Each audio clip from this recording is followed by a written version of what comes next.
Now, to get back to work, because I got the sillies out, um, a friend of mine, his cousins insisted on him purchasing for us when I shared our hotel as friends Pepsi, 2-liter bottle of Pepsi, a loaf of bread, and some items for sandwiches.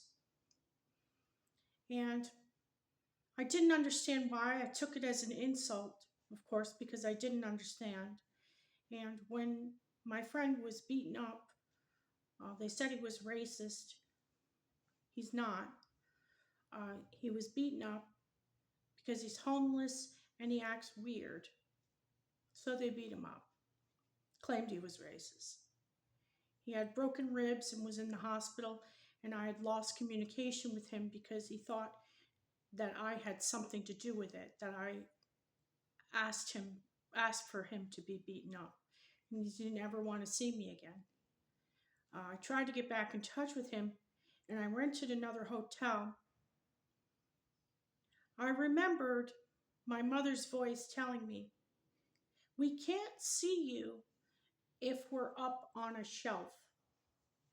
That they had broken through certain realms on their computers via the dark web and were able to see through the appliances.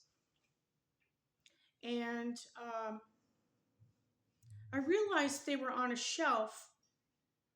I also remember hearing Pepsi is gasoline. And I'm like, it's really not. And I really don't drink soda, but sometimes I really would like a soda. And this is going on 9 years. I was at the Days Inn, and something made me purchase those items because I anticipated my friend coming over. I purchased a 2-liter bottle of Pepsi. I put it on the shelf that the microwave and mini fridge and some other items were on, as well as the television. I purchased a loaf of bread. I purchased Nescafe coffee and a couple other items.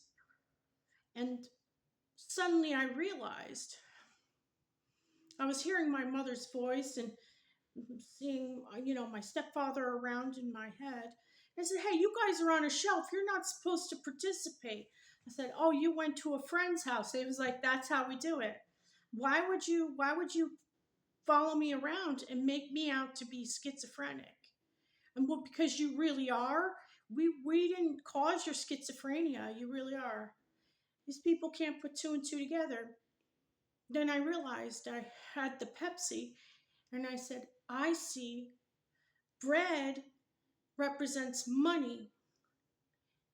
And I had a loaf of bread. Pepsi represents gasoline. I had a vitamin water or two in the refrigerator, and I realized that's my stepdad. They're all being illegal according to their rules of a game that I do not play. So I was depleting his energy, his natural energy, by drinking the vitamin water. I was depleting their gasoline by drinking the Pepsi. I was depleting his money by eating the bread. And we were replenishing it unknowingly when we would go out and get more gasoline, more bread, and more items to put on that shelf. It was when my stepdad said, I gotta stop. Because I said something like, "How are you feeling?" And I drank like all of this vitamin water. And I was like, "How's your money?" And I had like 4 slices of bread left, and I was feeling sick but elated. And I said, "You should be down about a quarter of a tank by now in gas." And he said, "Oh, it was when I realized I smelled coffee, and I looked and realized the air freshener in this rented truck is Nescafe coffee scented." He said, I'm on the side of the road. I think I'm on the throughway and I don't know what to do. I said, bring that truck here because I need a vehicle and stop your games. So I continued to drink the soda, I continued to eat the bread, and then I took the last of his energy. And no, if a truck arrived, it was kind of tough to tell because the parking lot was full. But he mentally came out of, like, say it's a corner, like a sharp corner. The corner's cut off. He it was, slopped off, so there's no point. And for him, that's the door. So he opened a door, goes, thanks for playing, and shook hands. And I defeated his game. I'm elated about it. All this time, I'm like, what is this gasoline? And don't drink gasoline. I'm like, it's really not. And if these kids are going to misunderstand. And it's like, stop eating bread. That's money. Your money's dwindling. And this, I filmed this, this mountain off in the distance, like pulsing and swelling. And I'm like, I don't manipulate video. Some people can with their eyes. I don't manipulate video. I don't change it after the fact, and I don't make false reports. But it was moving, and my joking and my, maybe I am truly, truly, like, out there psychotic, but just sort of a little bit more social. And however, recently I had more confirmation when I contacted Vice Admiral Del Crandall, and he forwarded me to my YouTube, uh, Prince Andrew, the Problem Prince. And 9 minutes and 20 seconds into this video is my father's father as Ralph Sneed. And so you might want to check that out. Prince Andrew, the Problem Prince. You can look on my Facebook account, which is RACH space DEPTH, Rach Depth. I had to change it because I have so many accounts, and there are also about 5 others that are not me, and some of them are very inappropriate. So don't believe everything based on a name. Also, Rachel Deppensmith, I may take legal action against her because I've been physically beaten up because they think I'm one of them, or they think I'm one of them and can't remember who I am. So I get thumped by these people because they're like, no, you got to beat it out of her, and they actually believe it. They'll do anything to get their daughter back who ran away and married a woman, and then they claim she died of cancer. So, is it me? um, I have accomplished much. Also, one of the challenges for, I guess, Scientologists is to find out different ways to kill Xenu. I mean, there's by getting rid of the engrams and the body thetans, I guess, but Xenu himself, they said, is taking on the form of um, people. And Jesus was already telling me something totally different about my life and things, but I pieced it together where, you mean we're dumping our excrement from ships, raw sewage, into this vast ocean and thinking nothing of it, but their spirits collect it and become something, and sometimes they can even take the form of a person. And in realizing that, I also was challenged with getting rid of a lizard itself, but not a dry one, coming out of a flush with the floor like a Chinese toilet. But we're talking a grand bathroom with many Chinese style toilets. and it was coming up out of it. And I said, "Can I shoot it?" And the person said, "No, you can't shoot it. You got to come up with a different way." And so I thought immediately, it's coming out of the toilet. I need septic tank microbials because they can break down this solid waste, and they turned it into a life form using a demon. And so it actually worked. I didn't make it happen. It happened in front of my eyes that I was successful. It started to pop and fizz, and it turned into this like cloud of smokiness. So I defeated it using septic tank microbials, and more popularly called RID-X. And I think that's very appropriately named. Xenu, spelled with an X. Get rid of Xenu, RID-X. And I know it takes other forms, and there's other problems with this enemy of Scientology. Also, it's not good to say that name. You can become ill. So us throwing the name around and being playful with it and being disrespectful is costly. And I say that because I had severe case of bronchitis and some other things, and I think it's because of that. But when there were these V for visitors, and so everybody's thinking V victory, what was it, a jihad, V visitor, they don't even think about because it was a while back. And so we remember the 70s, and these youths today don't. So I filmed this mountain moving, and I suddenly believed what they were saying, that it was this big lizard. And then there was another one off in the distance that was quiet. And then I saw this ridge of like um, things, and I'm like, oh my God, this one is wraps around the whole area of West Albany and Colony. And I was like, oh, this is going to be the Godzilla story. It's going to stand up. It's oil coming out of it. It's going to have its own fuel source, and then it's going to fry the whole area.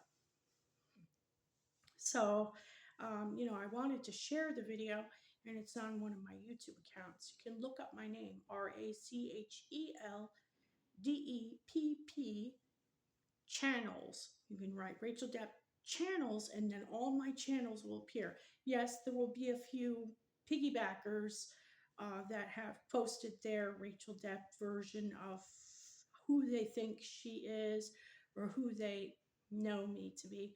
But most of them are just my experience being in a shelter. It's been 10 years that I've been back home and have not been placed in an apartment. I know that it's a cooperative thing, but I'm not known for being uncooperative. But now I am. Now I am known for that. And as a matter of fact, that's all I am, is uncooperative. Um, maybe someday my story will play out where it's meanwhile over here, meanwhile inside her mind, meanwhile up here, meanwhile in Menands, meanwhile in Schenectady, meanwhile on a Navy ship out in the ocean. So I see somebody likes to screwball my videos. So I defeated this Xenu, and when I saw this like blue and red lizard coming at me, it was in a dream. It was coming at me, and I dumped it on there, and and bubbles appeared. It was like, and I'm like, oh, I'm under the water. It caused Xenu to move his entire galactic army out of here, out of the area. This RID-X is the stuff. And then maybe years later, 2 or 3 years later, this woman said, I put a vial of it around my neck. And this one coworker or person or sea orgy would not stop looking and being apprehensive, and then he just left and never came back. Also, they don't like the shape of the French horn. I guess, like I said, art imitates life, but also art snitches on life.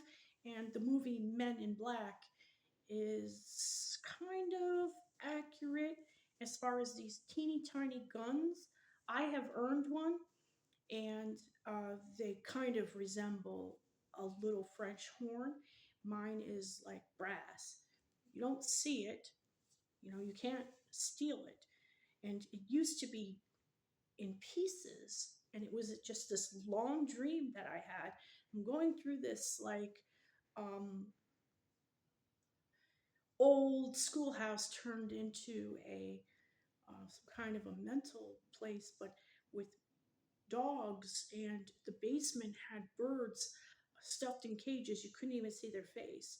And then I went up these stairs, and I'm looking at a wall of plastic drawers, and I pull out a plastic drawer, and there was like Labrador retriever puppies, and they had feeding tubes in their noses, and they were in this like reddish liquid. And I'm looking, and he's like, "Can't touch that." It was weird. It was like I was allowed to be there, and I was also getting scared that I was stuck there. So I'm looking around for a way out, and I would see people pass by, and I could they knew who I was. I didn't really know who they were, and also they were vulnerable to me. I could have harmed them, so they have to make sure I don't harm them. And it had been many years since that dream. One day I thought about the dream because I don't know if somebody, he was like, "Here you go, honey," gave me this thing in pieces, and I knew it was, I recognized it as a small gun. I'm like, do I need this? Am I going to need this to get out of here? Because, how do I put it together? I just thought of that dream walking around these cities, and it assembled in my hand. And so I pulled squeezed the trigger and held it, and it rocks the demons out of a lot of these areas. And sometimes you can feel like a tremor or something happens. And it doesn't, it isn't supposed to harm you or I or anybody else. But I tried to, I was like, I'm going to help my new friends with Scientology, which I didn't even, I just self appointed them my friends. I'm like, oh, because, all right, these lizards, well, we call them demons, and they've taken on a fleshly form. Well, we know that's like a demon possession, but now they're more organized and they can function. Um, and so it's really not that different. They just call it something different, and they do something different. So I mentally packaged up all these guns, and I put them in boxes, and I mentally shipped them out to them. And they're like, "What is this? All these little plastic bugles. Somebody sent us these little plastic bugles." And I said, "Oh, they're supposed to be guns, but I guess you can't. You have to earn them." And they're like, "Thanks." I'm just like, well, I said, put a French horn, put one out where it's visible, or put one on the door or something, because they don't like that appearance. It's a gun to them, and they know it. So they don't even like the shape of like a lot of our instruments, like French horns and um, things that wind around and are metal or brass. And so I was like, "You're welcome." And they're like, "Thanks." I also found out a few things, and I was like, "Oh, so I was starting out, I'm supposed to help, not do it all, help close up this realm that's bigger than staycations." Um, and it's so nasty perverse. It's like rotten.com, it's like bangedup.com, called Playcation. So I think you flick your pinky, and this is no. It's not yes, it's no. So I'm supposed to help with that, and then staycations was being mentioned. So got a little sidetracked here or there, and um, Jesus kept saying, our absent mindedness will go away. We won't have cobwebs. That old joke, now and then I get to thinking about the hereafter. I walk into a room and I wonder, now what am I hereafter? A thing of the past, nobody will understand. So this absent-mindedness will be gone.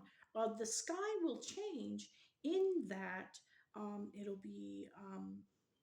They said it'll look like Vietnam after the rain because Vietnam was untouched by placations, and some of the men feared that that might be one of the reasons why we went into Vietnam, and others said no, it's probably to keep it from placations. So they believed it was that we were trying to keep placations out of places like that and communism and things like that.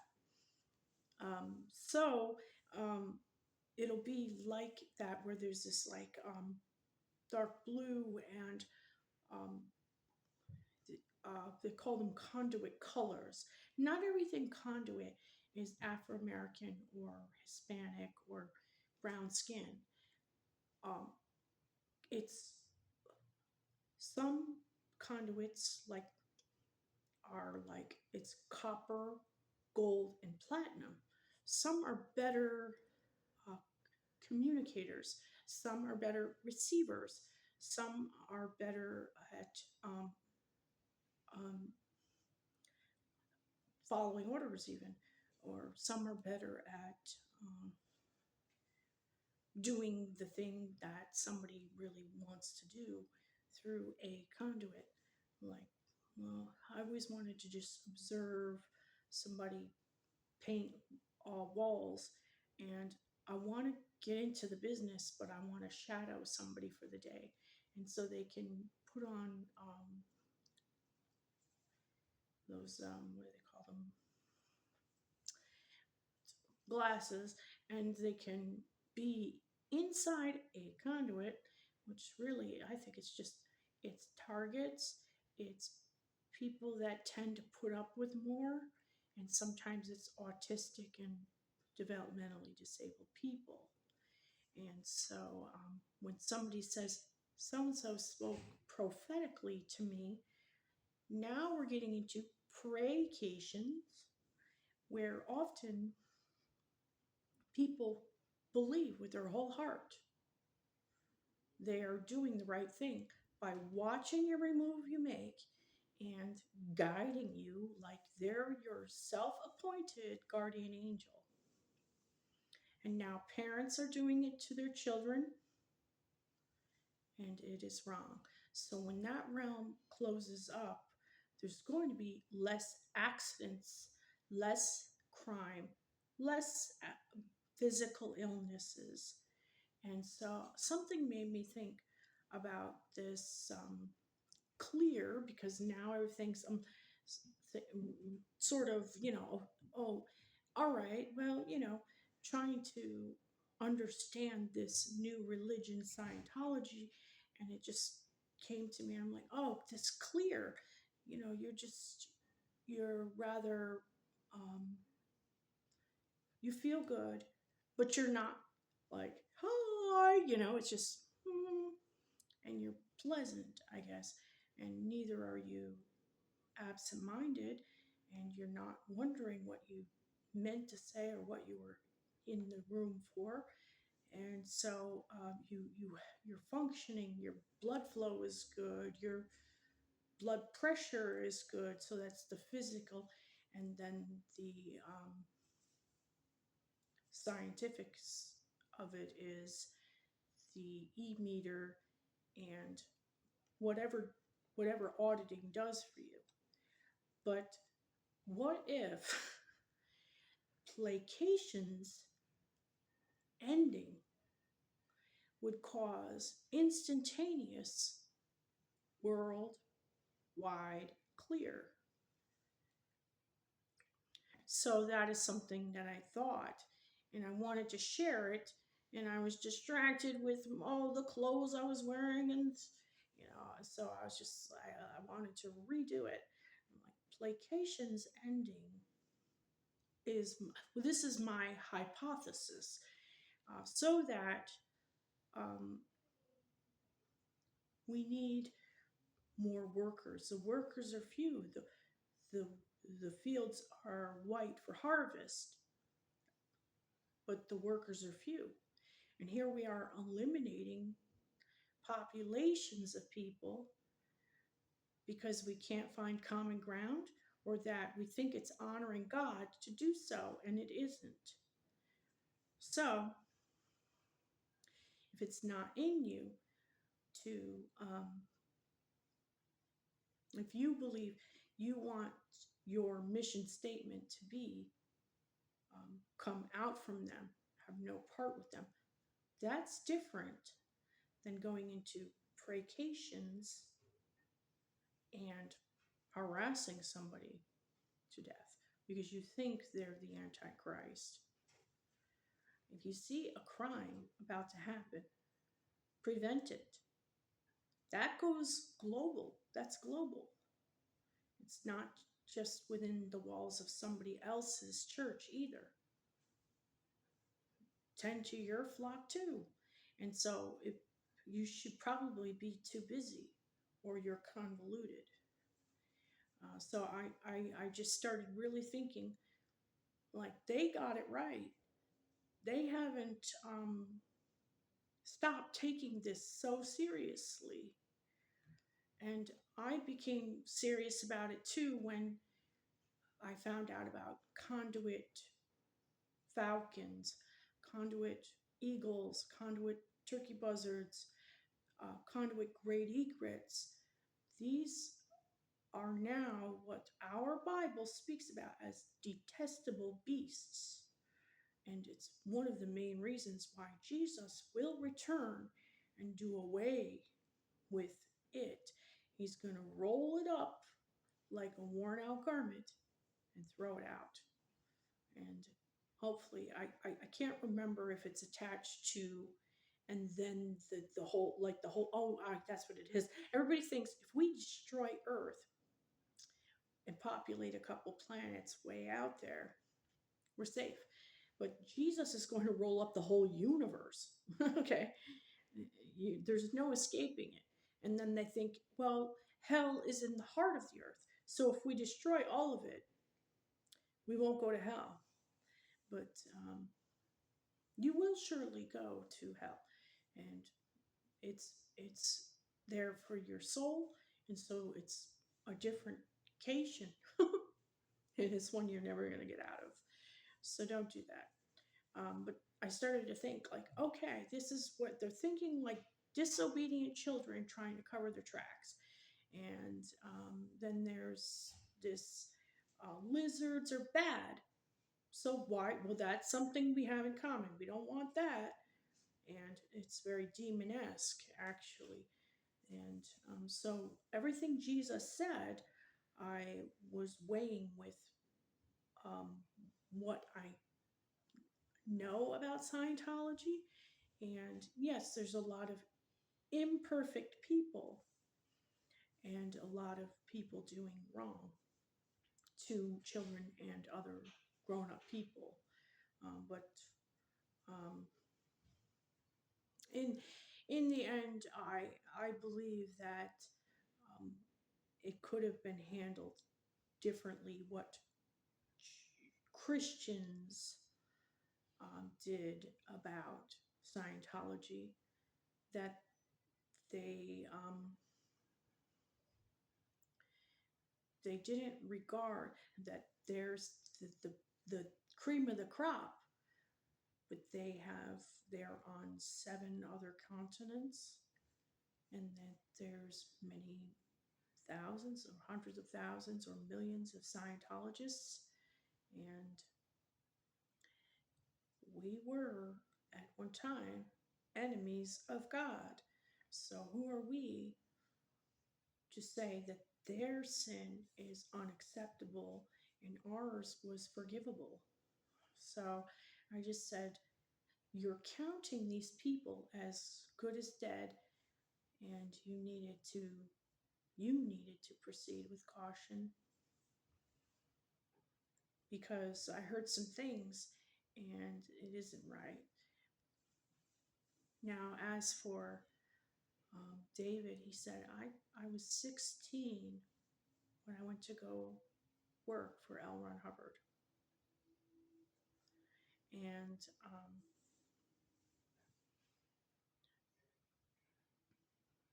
well, what's really critical is, am I my brother's keeper, is applicable here too. In that, don't hinder me because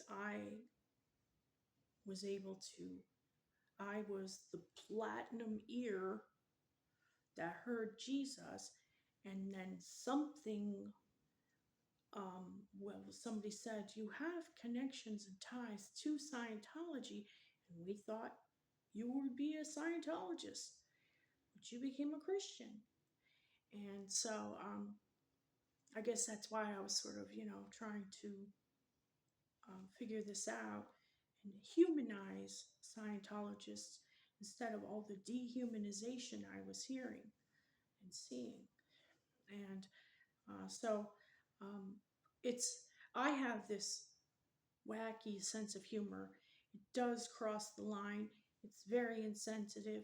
And yes, it has a lot to do with sometimes my hurt feelings or my offense at something I've seen. But young people don't have that measure of, okay, it's time to pull in the reins.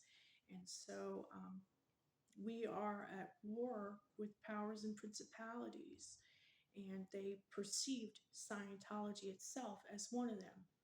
And Jesus told me, actually, they don't like lizards, they don't like Xenu, he's not their God, and things like that. And so he had to tell me they're not bad. They just, you know, um, well, he's mostly angry at his own people, and he has been since he said and wept that he longed to gather the people of Israel together like a mother hen gathers her chicks under her wings, and they put him to death.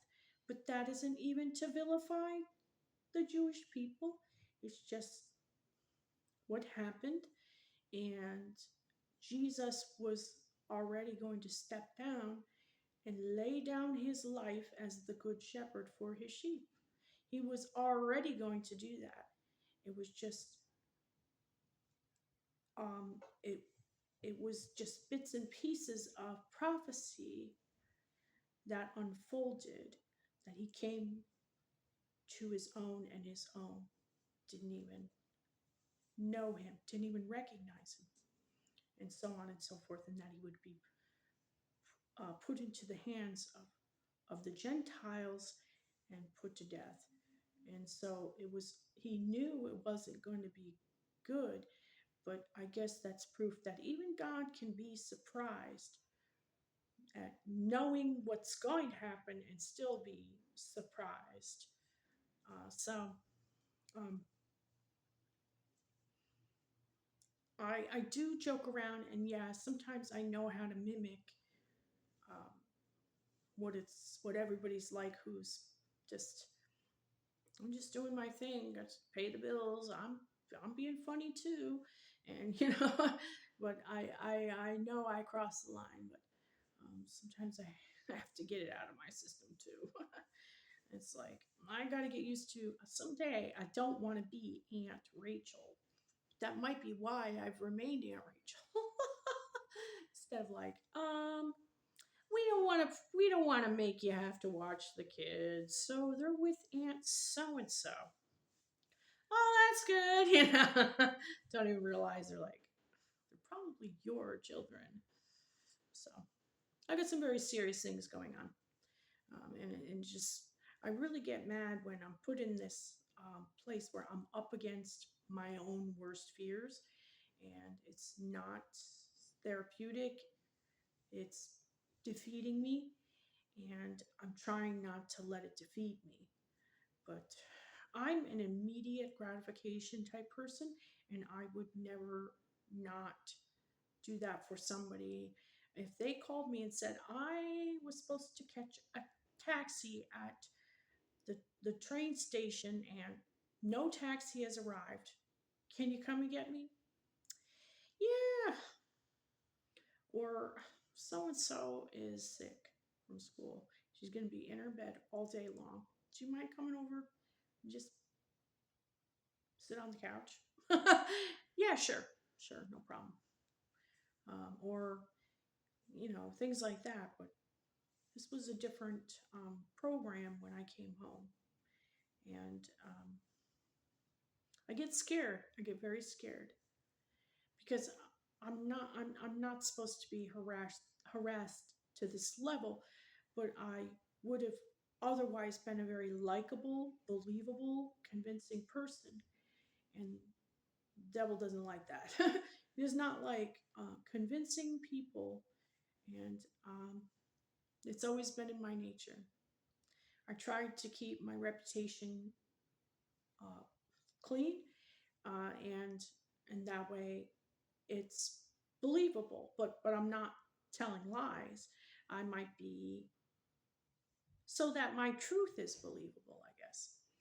And so if I believe what I'm selling, like in telesales or some form of sales, uh, I'm confident, yes, but I believe in what I'm selling. And so I have successfully sold contracts and Kirby vacuums in test calls. It might be my second call, and I've been successful with that. But here it was like, they know. They know to say no. So then it's a game to say no, even if, um, even if, no, it's just to deny your true feelings about somebody. But I heard I heard a no name person from Bethesda House say, we don't know why we liked some of these people and we chose them over better people. Excuse me, better people. So I understand a lot of hypnosis, threats, traumatic experiences have happened around here. New York is the epicenter of something. Scientology didn't cause it. It is likely um, military personnel that were running a scenario, and at the same time, a couple of edgy movie makers wanted to be on the in the area to get realistic responses. And I don't know if the two wanted the the war of the worlds type reaction, because way back in like the 40s or 50s, a radio show went out that sounded like an emergency news broadcast, and it talked about extraterrestrials landing on the earth, and it was War of the Worlds, and it created, whoever heard it, everybody was panicking, and I mean pandemonium panicking. And so I believe this is what may have happened, but that it's long running and some real issues got cropped up, and now it's some real threats to people's safety. I know I've been so delirious that I have walked up a sidewalk. I think it was Henry Johnson Boulevard, and I could see there was crime scene tape. I knew something went on, but I was not putting two together. I saw a shiny object. I picked it up, and it was a spent bullet. It was copper and stainless steel, and it was, to me, so beautiful. And I wanted to find a way to put it onto a necklace. And so some people's response to very violent acts, there's a reason for it. One man marries all of the women who are trying to perpetrate against him and his people. He'll find a way to marry them. And so we're always like, why? And then it's like, oh, no wonder why he won't marry that one, because, yeah, but, and so maybe in the past it was hypothetical, like what's called a charader or a pantomimer. Let's just say somebody wants to spy on the Bidens. They mirror the actors to the Bidens. So that everything the Bidens are doing, the actors are doing. It's supposed to be in a safe environment. It's not supposed to be spying on that level. And you could see how sort of like you started out guilty of high crimes, and now it's biting you in the ass. It's not something I'm participating in, just things that I'm unraveling. Various balls of string trying to unravel. And I mean, I really took a shine to Imagine Dragons, a couple of their albums, but it's the past. And I'm like, yeah, I like the new stuff, but I don't want to hear the old stuff. And then I finally focused on one of the videos, and there's these women in frilly undergarments from way back in antiquity. They open some doors, and a man who's dressed like a pilgrim says, I'm sorry for everything I've done. And then he proceeds forward. That isn't true repentance. And here's this man who's probably got no spiritual protection, has got to walk through these realms and try to shut him down. And you can see he's by himself. So, I mean, if that's me, I'm doing okay. I see the great egrets are skeletal. That's a detestable beast. It's no longer alive. And then you proceed forward, and there are these gold lions, but I saw one changing shape. So that's going to take some time. The beast life, I brought up to God. I said, what is this? They're saying I'm Lucifer's lioness and everything. He said, you're not a lioness. And so he started telling me about detestable beasts. I said, no, this is something else. I was staying at a friend's, and I looked over at his roommate and his girlfriend in their room, and they were like cartoon CGI bears walking upright. And so I think he was killed in a motorcycle accident. And so I said, I think they're trying to do away with these. He was in the United States Army. So America needs to, I mean, I can understand participating in United Nations, worldwide, other countries, keeping them honest with their people. But here we are. How many true people exist? And they actually refer to like matrix terminology, like children of Zion. How many true children of Zion are there if everybody's attached to the spirit of a gorilla, the spirit of a bear, the spirit of an eagle, the spirit of a dove? All of this is corrupted. And so the Father and Jesus, he said, I'm blessing Rachel because when she read my word, she knew it was almost non applicable. A lot of people say that. What's it got to do with today? What does it have to do with today? Where this is the mark that we're supposed to try to meet. And I don't mean Jesus and his perfection. I mean human, applying our humanness to us, because, and then we're like, well, when I'm in my conduit skunk, I always have a problem with the other conduit. That opossum is always coming by, and aren't they supposed to stay? And it's like, what's it?